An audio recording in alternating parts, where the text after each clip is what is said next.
Hey YouTube, it's Engineer Pat 5290 coming to you with just an announcement.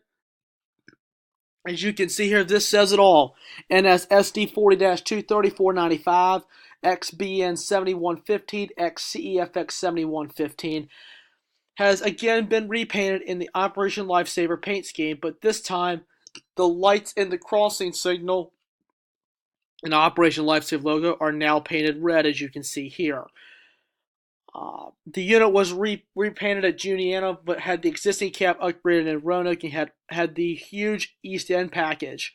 New electric parking brake, new cab doors, new floors, new side windows, new sunshades, and a rebuilt control stand.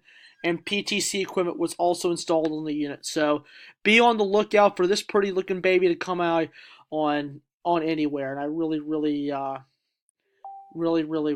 want to see that again because I saw it before it was rebuilt and repainted, so it's a beautiful looking one.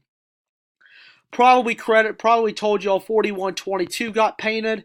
It looks pretty, but that's pretty much it for the NS updates. I'm gonna shift over to the pictures of 29G that I recently got.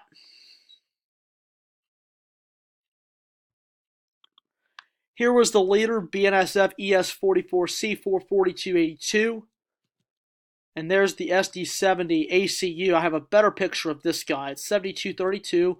And here's the SD70M. As you can see, it is auto start equipped, which means the computer will turn on the locomotive at a certain time. The ACU you have to start manually. Here are a couple of better pictures of the SD70 ACU. The conductor actually started up the 7232, and it sounded really good starting up. And then all three of these engines were started, so a GE leading two EMDs. Uh, as you can see, you get the SD70 ACE type cab, and just know it sits a little bit lower than a regular standard SD70 ACE, but it has all new electronics, all new computer system, all new electrical system, and of course at 4,000 horsepower. And the rear of the locomotive is the exact same as a 90 mag and an 80 mag. So really glad to see these SD70 ACUs out there. A lot of you ask, what does that U stand for? It means SD70 Special Duty 70 Alternating Current Upgraded. So the U means upgraded.